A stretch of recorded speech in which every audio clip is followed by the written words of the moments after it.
ప్రభుత్వం ముందస్తుగా అప్రమత్తంగా జాగ్రత్తగా వ్యవహరించినా కూడా ఈ జిల్లా ప్రాంతంలో ప్రాణ నష్టం, ఆస్తి నష్టం, ప్రభుత్వ ఆస్తులు దెబ్బతినడం ఇవన్నీ కూడా జరగడం బాధాకరం. అందుకే సచివాలయం నుంచి, కమాండ్ కంట్రోల్ రూమ్ నుంచి ప్రత్యక్షంగా అధికారులు, మంత్రులు, నేను పర్యవేక్షిస్తూ అన్ని రకాల సహాయక చర్యలు చేపట్టి రాష్ట్రానికి వచ్చిన విపత్తు నుంచి రాష్ట్రాన్ని కాపాడే ప్రయత్నం చేస్తూనే ఉన్నాం. ఈరోజు అందులో భాగంగా మహబూబాబాద్ జిల్లా కలెక్టర్ కార్యాలయంలో అధికారుల నివేదికను తీసుకొని అధికారులకు అదేవిధంగా జిల్లాకు సంబంధించిన మంత్రులు, ఇన్ఛార్జ్ మంత్రి గారికి సూచనలు చేస్తూ సహాయక చర్యలు చేపట్టడానికి ఈ సమావేశంలో నిర్ణయించడం జరిగింది. ఈ జిల్లా పరిధిలో 4 మృతి చెంది 2 ఈ జిల్లాకు సంబంధించిన వాళ్ళు, 2 పక్క జిల్లాకు సంబంధించిన వాళ్ళు 4 చనిపోవడం బాధాకరం.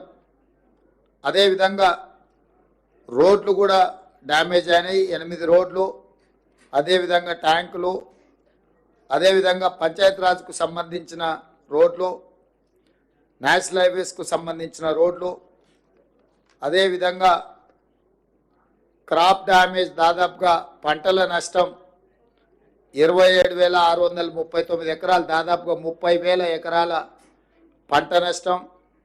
అదేవిధంగా పశు సంపద, పశువులు కావచ్చు, బర్రెలు కావచ్చు, మేకలు కావచ్చు, గొర్రెలు కావచ్చు, ఇవన్నీ కూడా దాదాపుగా 215 చనిపోవడం, అదేవిధంగా 45 ట్యాంకులు తెగిపోవడం, అదేవిధంగా పక్కా ఇల్లు ఒక 3 పాక్షికంగా డ్యామేజ్ అవ్వడం, ఒక 15 ఇల్లు కచ్చా హౌజ్లో ఒక 15 ఫుల్గా డ్యామేజ్ అవ్వడం, 96 ఇల్లు పాక్షికంగా డ్యామేజ్ అవ్వడం, అదేవిధంగా పవర్ విద్యుత్తు 106 గ్రామాలలో విద్యుత్తు అంతరాయం జరగడం, అదేవిధంగా మహబూబాబాద్ మున్సిపాలిటీలో దాదాపుగా వివిధ ప్రాంతాలలో రోడ్లు 11-12 కోట్ల రూపాయలకు సంబంధించిన అంచనాలు ప్రాథమికంగా అందుతూనే మున్సిపాలిటీలో కూడా రోడ్లు డ్యామేజ్ అవ్వడం, వీటన్నిటినీ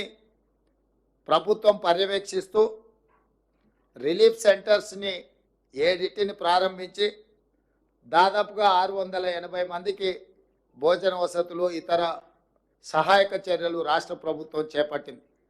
సీతారామ తండా అర్ధరాత్రి 3 గంటలకు వచ్చిన వరద ఉధృతితోని తండలో ఉన్న వాళ్ళని అందరిని కూడా అత్యధికంగా వర్షం వచ్చి అక్కడ కల్వర్టు రోడ్డు కొట్టుకపోయి అక్కడ కారులో 2 చనిపోయి ఆ తండా ప్రజలందరూ బిక్కుబిక్కుమంటుంటే ఎస్ఐ గారు అక్కడికి వెళ్ళి సహాయాన్ని అందించి వాళ్ళందరినీ కూడా కాపాడి ఆ తండాకు అండగా నిలబడ్డందుకు ఆ ఎస్ఐ గారిని కూడా, ఎస్ఐ గారి పేరు నగేష్ అనే ఎస్ఐ సహాయక చర్యలలో ధైర్యంగా వాళ్ళకు అండగా నిలబడ్డందుకు రాష్ట్ర ప్రభుత్వం నగేష్ ఎస్ఐని కూడా అభినందిస్తుంది.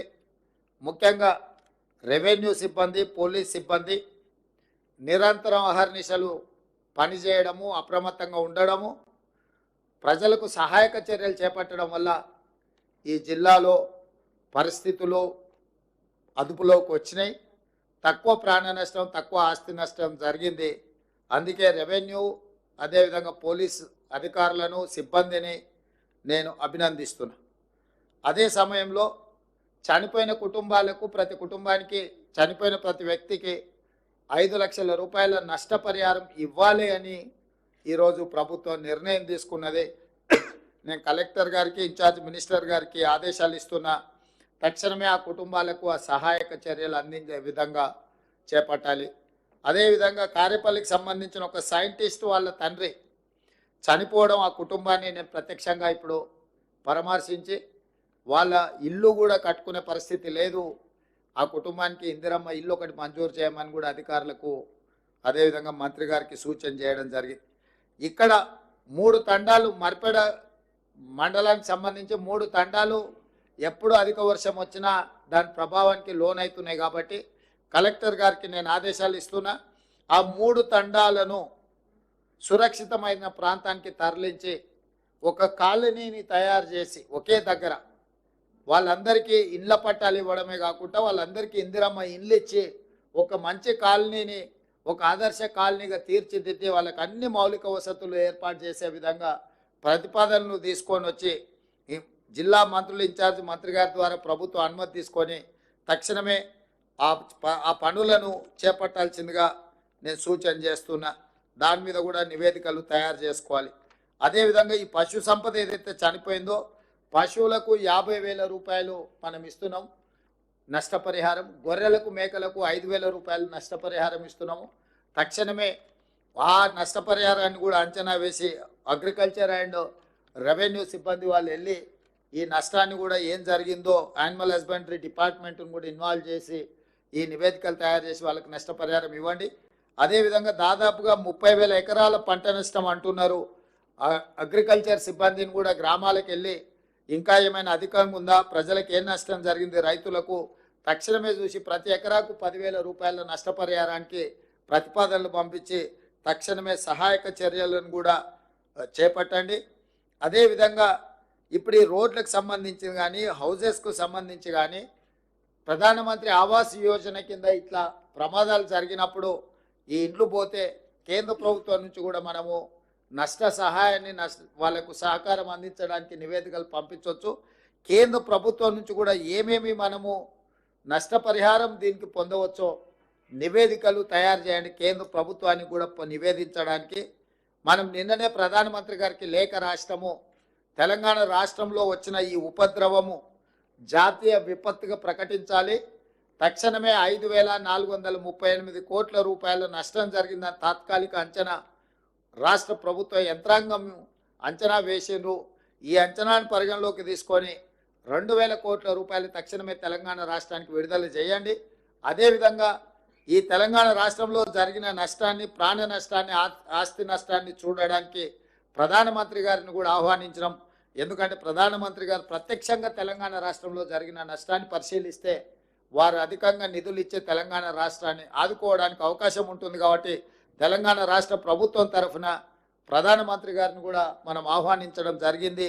ఒకవేళ వారు పర్యటనకు వస్తే వారికి నివేదికలు అందించడానికి మహబూబాబాద్ జిల్లాలో జరిగిన అంచనాలను పూర్తి స్థాయిలో నివేదికలు తయారు చేసి ప్రభుత్వానికి పంపాల్సిందిగా ఈరోజు నేను కలెక్టర్ గారికి ఆదేశాలు జారీ చేయడం జరుగుతుంది. అదేవిధంగా ఇప్పుడు మీరు ఇచ్చిన నివేదిక చాలా వరకు డీటెయిల్గా ఉన్నది. ఇప్పుడు జరిగిన నష్టాన్ని మీరు ఒక కోణంలో చెప్పారు, కానీ వాస్తవంగా ఇప్పుడు వర్షం తగ్గడం, వరదలు తగ్గడం, వరదలు నియంత్రణలోకి రావడము, ఇప్పుడు విష జ్వరాలు ప్రబలి అంటురోగాలు పెరిగే ప్రమాదం ఉంది. ఇప్పుడు నిజమైన సేవా కార్యక్రమాలు మొదలుపెట్టాలి. మెడికల్ అండ్ హెల్త్ డిపార్ట్మెంట్ని తక్షణమే తండాలు కానీ గ్రామాలు కానీ లేకపోతే మహబూబాబాద్ మున్సిపాలిటీలో కానీ బురద ఏదైతే వచ్చిందో వరదల వల్ల తక్షణమే ఆ బురదను తొలగించడానికి అవసరమైన సహాయక చర్యలు రెవెన్యూ సిబ్బంది, ఇతర శాఖల సిబ్బంది, మున్సిపల్ శాఖ సిబ్బంది తక్షణమే సహాయక చర్యలలో పాల్గొనాలి. అదేవిధంగా ప్రజలకు ఇళ్లలో వచ్చిన బురద గడుపుకోవడానికి నీళ్లు కూడా అత్యధికంగా అందుబాటులో ఉంచే విధంగా ఒకవేళ మీకు నల్లాల ద్వారా ఇవ్వగలిగితే ఫుల్ టైం వాటర్ ఇవ్వండి. అట్లా లేకపోతే ట్యాంకర్ల ద్వారా నీటిని ఇస్తే ప్రజలు ఆ బురదంతా కడుక్కోవడానికి అవకాశం ఉంటుంది. అదేవిధంగా రోడ్ల మీద కూడా నీళ్ళ ట్యాంకర్లను నీళ్లు కొట్టడం ద్వారా ఈ బురదను మనం తొలగిస్తే అంటు రోగాలు ప్రబలడానికి తక్కువ అవకాశం ఉంటుంది.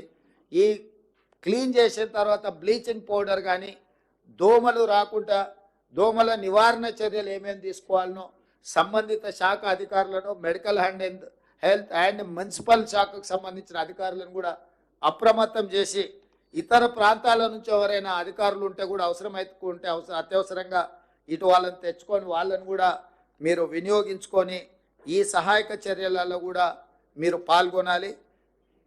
నేను స్పష్టంగా జిల్లా ఇన్ఛార్జ్ మంత్రి గారికి సూచన చేస్తున్న, అధికారులకు ఆదేశాలు ఇస్తున్నా, ఎక్కడైతే ఈ నష్టం జరిగిందో, ఎక్కడి ప్రజలకైతే కష్టం వచ్చిందో ఇతర ప్రాంత అధికారులను మీరు తీసుకోండి.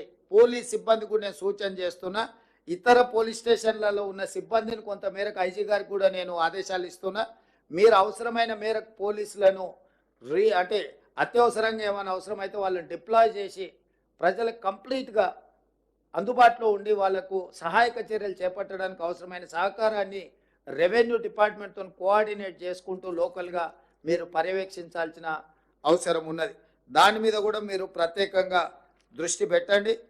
ఈరోజు ప్రభుత్వము అన్ని రకాలుగా ముందస్తుగా వాతావరణ శాఖ నుంచి నివేదికలు తెప్పించుకొని ముందస్తుగా ఈ నివేదికలన్నీ తెప్పించుకొని ఎక్కడైతే అధిక వర్షపాతం కురవబోతుందో ఒక అంచనాకు వచ్చే అధికారులను అందరిని అప్రమత్తం చేసి 24 గంటలు పర్యవేక్షించడం వల్ల ఈరోజు చాలా వరకు నష్టాన్ని తగ్గించగలిగినాం.